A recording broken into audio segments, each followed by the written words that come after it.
நீதி வழங்கும் போது அண்ணன் தம்பி சொந்தம் பந்தம் பணக்கார ஏழை எதையுமே பார்க்க கூடாதுடா.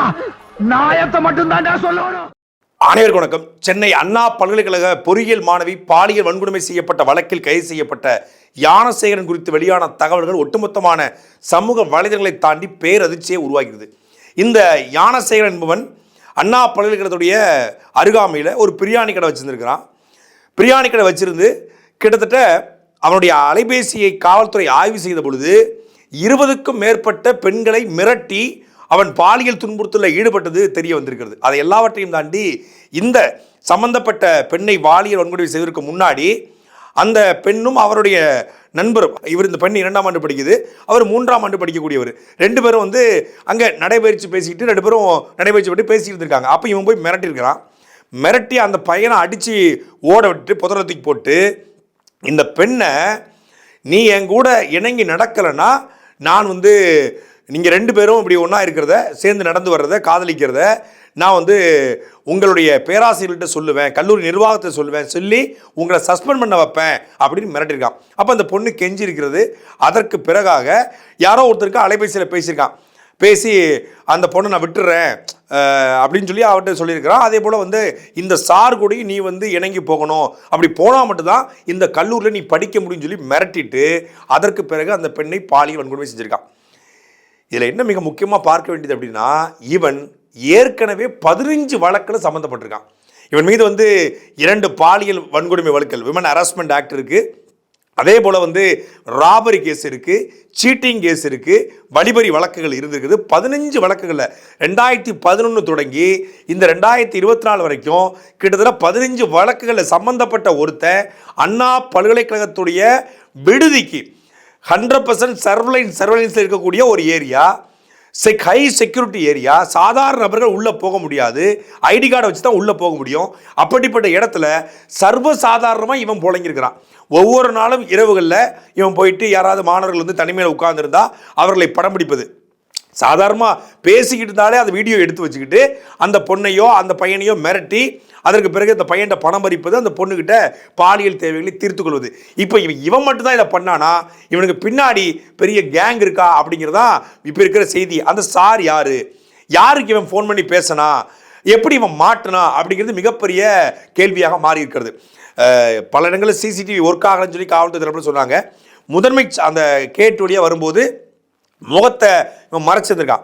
முகத்தை மறைச்சாலும் ஏற்கனவே இவன் பல்வேறு வழக்கில் சம்மந்தப்பட்டதுனால காவல்துறை இவனாக இருக்கலாம் அப்படிங்கிற சந்தேக தரிப்பில் தான் இவனை கைது பண்ணியிருந்திருக்காங்க. ஒரு சாதாரண பிரியாணி கடை வச்சிருக்கிறவன் அண்ணா யூனிவர்சிட்டிக்கு உள்ளே போய், கேம்பஸ்க்கு உள்ளே போய், ஹாஸ்டலுக்கு பக்கத்தில் போய் வீடியோ எடுக்க முடியுமா? வீடியோ எடுத்து அந்த பெண்ணை பாலியல் ரீதியாக டார்ச்சர் பண்ணி இப்படி பல பெண்களை தன்னுடைய ஆசைக்கு இணங்க வச்சிருக்கிறான். அதை எல்லாத்தையுமே கொடூரமாக இவன் தன்னுடைய அலைபேசியில் வீடியோக்களாக பதிவு பண்ணி வச்சிருக்கிறான். இப்போ இதே திருச்சி எஸ்பிட்ட கிடச்சிருந்தா அந்த வீடியோ எடுத்து வெளியிட்டிருப்பாரு. சென்னை கமிஷனால வீடியோ வெளியிடாமல் வச்சிருக்காரு. அந்த வீடியோக்களை பதிவு பண்ணியிருக்கிறான். பதிவு பண்ணி தொடர்ச்சியாக இது போன்ற பெண்கள்கிட்ட பாலியல் ரீதியான துன்புறுத்தலில் ஈடுபட்டிருக்கிறான். இத்தனை வழக்குன்றதுக்குது. இவ்வளவு வழக்கு வச்ச ஒருத்தன் பிரியாணி கடை வச்சு நடத்துவதற்கு காவல்துறை எப்படி அனுமதிச்சது?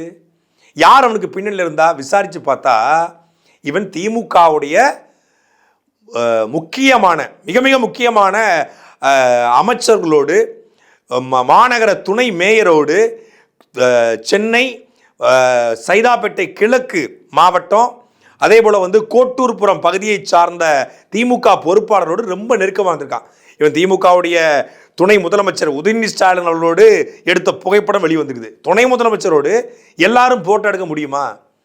இதுக்கு அமைச்சர் ரகுபதி சொன்னார், அமைச்சர் எங்கேயோ போயிட்டு இருந்தார், இவன் எங்கேயோ போயிட்டு இருந்துக்கிறான், பார்த்து சந்திச்சு எடுத்துக்கிறான். அமைச்சரோடு ஒருத்தர் போட்டோ எடுக்கணும், அமைச்சர் நிற்கிறாரு, துணை முதலமைச்சர் விளையாட்டுத்துறை அமைச்சர் நிற்கிறாரு, நின்று இவனுக்கு ஃபோட்டோக்கு போஸ்ட் கொடுக்குறாரு. சாதாரண ஆள், தெரியாத ஆள், தேர்ட் பர்சன் எப்படி ஃபோட்டோ எடுக்க முடியும்? ஹை செக்யூரிட்டியாக தான் இருப்பாங்க. ஒரு துணை முதலமைச்சர், விளையாட்டுத்துறை அமைச்சர் எல்லாரும் நெருங்க முடியுமா? சரி, அதே போல் அமைச்சர் சேகர்பாபு கூட ஒரு தடவை எடுத்தால் எதர்ச்சியாக எடுத்தான்னு சொல்லலாம்.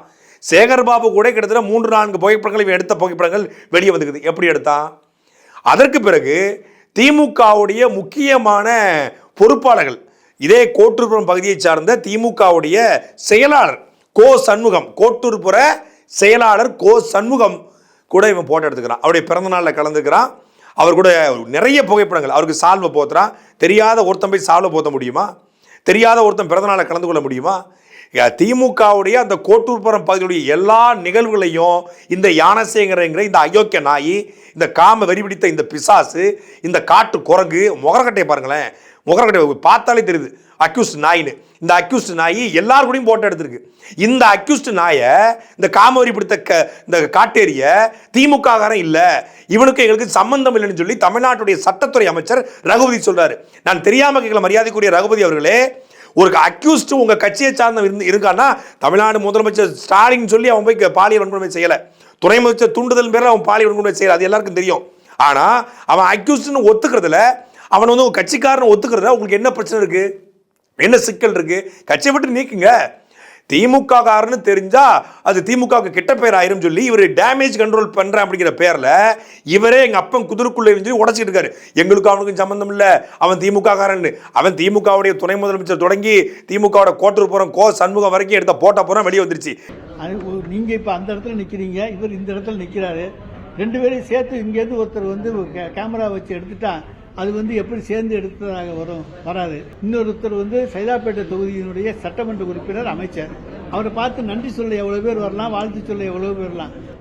அவருக்கு எந்த விதமான தொடர்பும் கிடையாது, நட்பும் கிடையாது.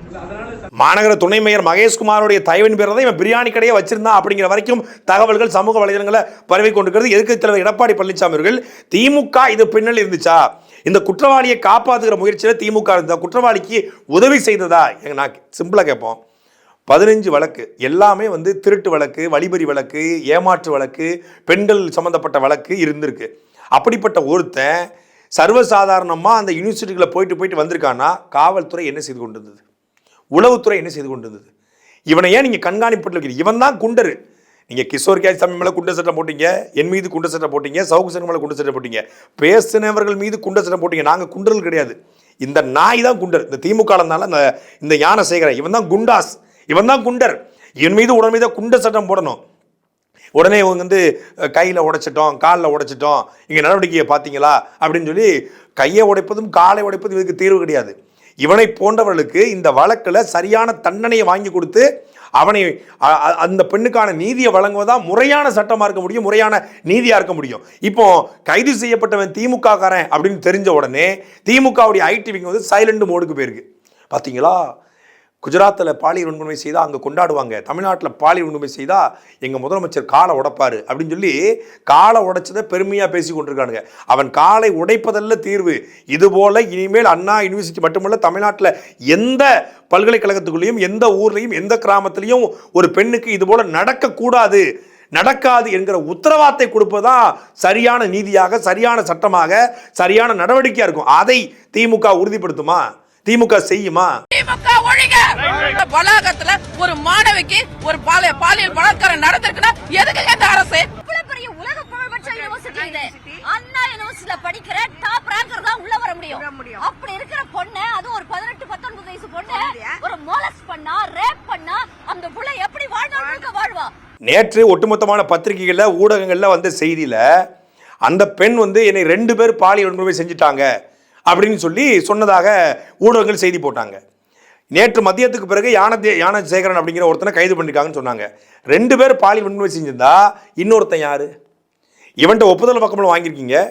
இதை கண்டுபிடிச்சது உண்மையிலே பாராட்டுக்குரியது. அறிவியல் காரணங்கள் அடிப்படையில், சயின்டிஃபிக் ரீசன்ஸ் அடிப்படையில், அவனுடைய சிசிடிவி ஃபுட்டேஜ் அடிப்படையில், அவனுடைய பழைய ஃபோட்டோஸை ஆய்வு பண்ணி உடனடியாக 24 ஹவர்ஸ்க்குள்ளே இவனை கைது பண்ணியிருக்காங்க. அதுக்கு நமக்கு வாழ்த்துறோம், பாராட்டுறோம். தமிழக காவல்துறையின் பணி சிறப்பாக இருக்குது. ஆனால் அந்த 2வது நபர் யார்? இவன்கிட்ட பெற்ற ஒப்புதல் வாக்குமூலத்தின் அடிப்படையில் அந்த 2வது நபரை காவல்துறை ஏன் நெருங்கலை? இன்றைக்கு பத்திரிகைகளையோ ஊடகங்களையோ காவல்துறை தரப்புலையோ அந்த 2ஆம் நபர் குறித்து பேசாததுடைய காரணம் என்ன? இது எல்லாவற்றையும் தாண்டி அந்த பெண்ணினுடைய தனிப்பட்ட அடையாளங்கள், பெயர், ஊர், அவங்களுடைய முகவரி சமூக வலைதளங்களில் வெளியாகுது. பாலியல் வன்கொடுமை வழக்குகளில் புகாரளித்த பெண்களுடைய சம்பந்தப்பட்டவருடைய அடையாளங்களை வெளியே தெரிவிக்கக்கூடாது என்பது சட்ட விதி. நீங்கள் சாதாரண ஒரு அவதூறு வழக்கில் எஃப்ஐஆர் போட்டால் கூட அந்த எஃப்ஐஆரை நீங்கள் வந்து கவர்மெண்ட் வந்து பார்க்க முடியாத அளவுக்கு அந்த எஃப்ஐஆரை ஆன்லைனில் பிளாக் பண்ணி வச்சிடறாங்க. அதே போல் வந்து SC/ST ஆக்டில் வந்து பிளாக் பண்ணிடுறாங்க.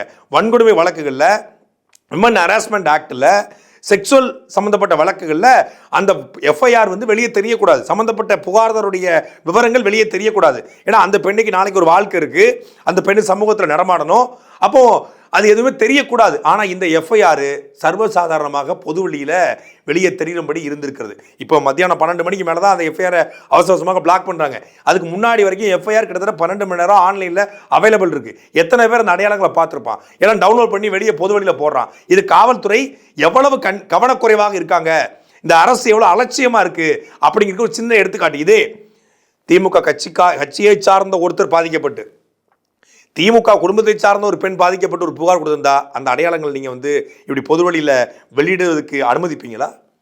யாரோ ஒரு பெண்ணு, யாரோ ஒரு கன்னியாகுமரி மாவட்டத்தை சேர்ந்த பெண்ணு, அதனால் அவருடைய அடையாளம் தெரிஞ்சா என்ன அப்படின்னு நினைக்கிறது எந்த மாதிரியான அணுகுமுறை? ஒரு பெண் பாதிக்கப்பட்டிருக்கா, ஒட்டுமொத்தமான மாணவர்களும் கொதிநிலையில் இருக்காங்க.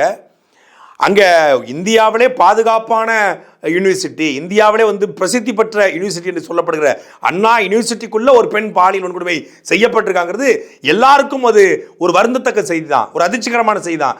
எதிர்கட்சிகள் போராடத்தான் செய்வாங்க, அந்த போராடுறதுக்கு அனுமதிக்கணும். நீங்கள் கல்கத்தாவில் மமிதா வந்து பாலியல் வன்கொடுமை செய்யப்பட்ட பொழுது, படுகொலை செய்யப்பட்ட பொழுது ஒட்டுமொத்தமாக எதிர்கட்சியும் போராடியது இல்லை. டெல்லி நிர்பயாக்கு ஒட்டுமொத்த எதிர்கட்சியிலும் போராடியது இல்லை. அப்படி தமிழ்நாட்டில் போராடக்கூட கூடாது. இன்னைக்கு அதிமுகவில் முன்னாள் அமைச்சர் ஜெயக்குமார் தலைமையில் அதிமுககாரங்க போராடுறாங்க அண்ணா யூனிவர்சிட்டி வாசலில். குண்டு கட்டாக அவளை கைது செய்து கொண்டு வருது காவல்துறை.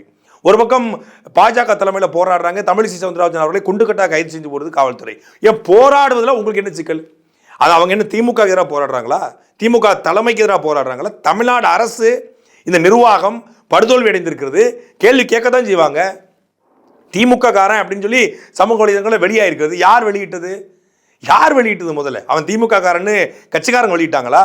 தமிழ்நாடு காவல்துறை தான் வெளியிடுது. காவல்துறைக்கு தானே முதல்ல தெரியும் அந்த ஞானசேகரன் யார் அப்படிங்கிறது. ஞானசேகரனுடைய ஐடென்டிட்டி, அவன் ஏற்கனவே உதயநிதி கூட எடுத்த போட்டோ, சேகர் பாபு கூட எடுத்த போட்டோ, அமைச்சர்மார்களோடு எடுத்த போட்டோ, அதே போல் திமுக கட்சிக்காரங்க கூட எடுத்த எல்லா புகைப்படங்களையும் அவனுடைய அலைபேசியை பறித்த காவல்துறையின் மூலமாக தான் அது வெளியே வந்திருக்கிறது. அப்போ காவல்துறையே இவன் திமுக காரன் என்று காட்டத்தான முயற்சி பண்ணியிருக்காங்க. காவல்துறை இருக்கிற யாரோ ஒருத்தர். அனைத்து இந்திய அண்ணா திராவிட முன்னேற்ற கழக செயல் வீரர்கள் அத்தனை பேருமே இன்றைக்கு ஒரு ஆர்ப்பாட்டம், ஜனநாயக ரீதியிலான ஆர்ப்பாட்டம். இந்த ஆர்ப்பாட்டத்தை பொறுத்தவரை ஜனநாயக ரீதியிலான ஆர்ப்பாட்டம். இது ஒன்றும் ஒரு வன்முறை கிடையாது. கைது செய்ய வேண்டியது அவனை, அவன் சம்பந்தப்பட்டவர்களை, அவன் சார்னு யார் அழைச்சான்? இதுக்கு முன்னாடி அவன் அந்த கல்லூரிக்குள்ளே எந்த பேராசிரியர் வருது, இல்லை வேற ஏதாவது கல்லூரியில் கூடிய பணி செய்யக்கூடிய ஆட்களோட தொடர்பு இருக்கானா? காவல்துறையில் அவன் யாருடையும் தொடர்பு இருந்தானா? திமுக வட்டாரத்தில் அவன் யாரும் தொடர்பு இருந்தானா? பெரிய இடத்தோட செல்வாக்கு இல்லாமல், அதிகார வர்க்கத்துறை செல்வாக்கு இல்லாமல், அந்த அண்ணா யூனிவர்சிட்டிக்குள்ளே அவனுக்கு பழக்கம் இல்லாமல் அவன் இந்த வேலையை செஞ்சிருக்க முடியாது. ஏன்னா 15 வழக்கு இருக்கு, அவன் ஆளா பார்த்தாலே தெரியுது, பரவி குற்றவாளி மாதிரி தர்றான், பான் கிரிமினல், அவன் வேலையை இதாக தான் தெரியுது. அப்போ அந்த மாதிரியான நபர் நிச்சயமாக பெரிய பழக்க வழக்கம் ஏதோ அவனுக்கு இருந்திருக்கிறது. அந்த அடிப்படையில் தான் அந்த பெண்ணின் மீது துணிஞ்சு கை வச்சிருக்கான். என்னன்னா இவ்வளோ பெரிய துணிச்சல் யாருக்கும் வராதுங்க. ஒரு பொது இடத்துல போய், ஒரு காலேஜுக்குள்ளே போய் ஒரு பெண்ணுடைய காதலனை மிரட்டி அந்த பெண்ணை பாலியல் வன்கொடுமை செய்து சர்வசாதாரணமாக அவன் வெளியே வந்து அவன் வேலையை அவன் பார்த்துக்கிட்டு இருந்திருக்கான்னா அவனுக்கு பின்னாடி ஏதோ ஒன்று இருக்கிறது. இதை காவல்துறை முழுமையாக விசாரிக்க வேண்டும். இதில் கட்சி சார்பற்று, அதிகார சார்பற்று, அதிகார தடைகளை தாண்டி தமிழ்நாடு காவல்துறை இந்த விஷயத்திலேயாவது நேர்மையாக நிற்க வேண்டும். ஏன்னா எல்லாருக்கும் இங்கே பெண் பிள்ளைகள் இருக்குது, எல்லா வீட்லேயும் பெண்கள் இருக்குது. நம்ம வீட்டு பெண்களுக்கு இப்படி நடந்திருந்தால் நம்ம என்ன மாதிரியான நடவடிக்கை எடுப்போமோ அப்படி எடுக்க வேண்டும். ஒரு கொடுமையான சம்பவம் நடந்திருக்கிறது, ஒரு பெண் பாதிக்கப்பட்டிருக்கா, அந்த குடும்பம் இன்னைக்கு எவ்வளோ பெரிய இக்கட்டான சூழ்நிலை இருப்பாங்க, அந்த பெண் என்ன பெரிய உளவியல் இருப்பா, இதை பார்த்த சக மாணவர்கள் என்ன மனநிலை இருப்பாங்க அப்படிங்கிற எதை பற்றியும் கவலைப்படாது தமிழ்நாட்டோட சட்டத்துறை அமைச்சர் ரொம்ப அலட்சியமாக பதில் சொல்றாரு. அதாவது திமுகவுடைய மூத்த அமைச்சர்கள் எவ்வளவு மண்டக்கரமும் பிடிச்சவங்க அப்படிங்கிறது எடுத்துக்காட்டு இந்த சட்டத்துறை அமைச்சர் ரகுபதி, இந்த பொன்முடி, இவங்க எல்லாம் ஏவா வேலு, இந்த டீம் எல்லாம். அதாவது தமிழ்நாடு வந்து பெண்களுக்கான பாதுகாப்பான மாநிலமா இருக்கு. எது? அன்பழகனோட கூட்டத்தில் பெண் காவலர்களை வந்து இடுப்பு பிடிச்சி கிள்றதா உங்களுக்கு பாதுகாப்பா? திமுகவோட கூட்டத்தில் நடந்து போகிற மகளிர் நீ இடுப்பு பிடிச்சி கிள்றதான் பாதுகாப்பா? அண்ணா யூனிவர்சிட்டிக்குள்ள போய் ஒரு பெண்ணை பாலியல் வன்கொடுமை செஞ்சு பல பெண்களை பாலியல் ரீதியாக மிரட்டி வீடியோ எடுத்து வச்சு ஒருத்தன் 15 வழக்கில் ஒருத்தன் உங்கள் தயவால பிரியாணி கடை நடத்தியது தான் பெண்களுக்கு பாதுகாப்பான மாநிலமா? நித்தம் பாலியல் வன்கொடுமை நடக்குது, பாலியல் சீண்டு நடக்குது. நித்தம் பெண்களுக்கான பாதுகாப்பு கேள்விக்குறியாக தமிழ்நாட்டில் மாறிக்கொண்டிருக்கிறது. இவர் போக்சோ வழக்கு கிட்டத்தட்ட புழல் சிறையில் மட்டும் போக்சோ கைதி குறைந்தபட்சம் 300 பேர் இருப்பான் எனக்கு தெரிஞ்சு. அதே போல் வந்து திருச்சியில், திருநெல்வேலியில், பாளையங்கோட்டையில் இந்த போக்சோ வழக்கில் மட்டும் தமிழ்நாட்டில் எத்தனை பதிவாயிருக்கு அப்படிங்கிறத தமிழ்நாடு சட்டத்துறை அமைச்சர் ரகுபதிக்கு தெரியுமா தெரியாதா, இல்லை தெரிந்தும் நடிக்கிறீங்களா? திருநெல்வேலியில் சட்டக்கல்லூரி வாசலில் ஒருத்தன் கொலை செய்யப்பட்டா அதுக்கு நாங்கள் எப்படி பொறுப்பேற்க முடியும்? என் பக்கத்தில் ஒருத்தன் வெட்டி செத்தா கூட நான் தடுக்க முடியாது. உங்கள் பக்கத்தில் ஒருத்தன் வெட்டி செத்தா நீங்கள் தடுக்க முடியாது. ஆனால் காவல்துறை தடுக்கலாம்ல. அமைச்சருடைய வேலை அது கிடையாது, தனி மனிதனுடைய வேலை அது கிடையாது, குடிமகனுடைய வேலை அது கிடையாது. ஆனால் ஒரு காவல்துறையின் வேலை என்ன? காவல் காப்பதான் அவனுடைய வேலை. குற்றத்தை தடுப்பதும் குற்றமே நடக்காத ஒரு சமூகத்தை உருவாக்குவதும் குற்றவாளியை பிடிப்பதும் தான் காவல்துறையின் வேலை. எஸ்ஐக்கு, இன்ஸ்பெக்டருக்கு, டிஎஸ்பிக்கு துப்பாக்கி எது கொடுத்துருக்குது? மண்டையில் பேன்பாக கொடுத்துருக்கா, இல்லை முதுகு சொறியை கொடுத்துருக்கா? எது கொடுத்துருக்கு? இல்லை சாப்பிட்டுட்டா பல்லில் குச்சி குத்திச்சுன்னா துப்பாக்கி வச்சு கொலையை கொடுத்துருக்கா? எவனாவது ஒருத்தன் குற்றவாளி தப்பு செஞ்சா, திருடுனா, கொள்ளையடிச்சா, கொலை பண்ணா, ரேப் பண்ணா அவனை சுடுறதுக்கு தான் ஏன் துப்பாக்கி? அதை விட்டுவிட்டு துப்பாக்கி வச்சிருந்தும் ஏன் அவனை சுடலை, துப்பாக்கி வச்சிருந்தும் ஏன் அவனை பிடிக்கலைங்கிறதான் கேள்வி. உடனே நாங்கள் பிடிக்க முடியுமா, என் பக்கத்தில் ஒருத்தர் வெட்டினா கூட பிடிக்க முடியாது என்று அலட்சியமாக பதில் சொல்வதும், இங்கே வந்து திமுக பெண்களுக்கு திமுக அரசு வந்து பெண்களுக்கு பாதுகாப்பான ஒரு மாநிலத்தை உருவாக்கின்னு சொல்வதும் அப்பட்டமான அயோக்கியத்தனம். அதாவது இதுவரையும் எவனும் சொல்ல, நீங்கள் தான் சொல்றீங்க. எங்கள் திமுக எவனோ ஒரு பிரியாணிக்காரன் நாட்டு சொல்லியிருக்காங்க, அவனுக்கு எங்களுக்கு சம்பந்தம் கிடையாது. இது அப்படி பார்த்தா தரமான வேலை. அதனால் அண்ணன் சீமானவர் வந்து அடிக்கடி சொல்லுவாங்க, ஐயா நம்மாழ்வார் வந்து சொன்னாரு, உலகத்தில் நடக்கக்கூடிய அத்தனை அநீதிகளுக்கும் வேறு தேடி போனால் அமெரிக்காவில் போய் நிற்கும், தமிழ்நாட்டில் இருக்கக்கூடிய அத்தனை அநீதிகளுக்கு வேறு தேடி போனாலும் அது கோபாலாபுரத்தில் போய் நிற்கும். அதே போல இங்கே தமிழ்நாட்டில் இருக்கக்கூடிய அத்தனை அநீதிகளுக்கும், கொலையா, கொள்ளையா, பாலியல் வன்கொடுமையா, கஞ்சா வழக்கா, மெத்தபெட்டமைனா, அபீனா, ஹெராயினா, திருட்டா, வழிபறியா, எங்க வேறு தேடி போனாலும் ஏதோ ஒரு திமுக காரன் இருப்பான். சாட்டை எடுத்து நாட்டை திருத்து, இளம் தலைமுறை தானே நீ வழி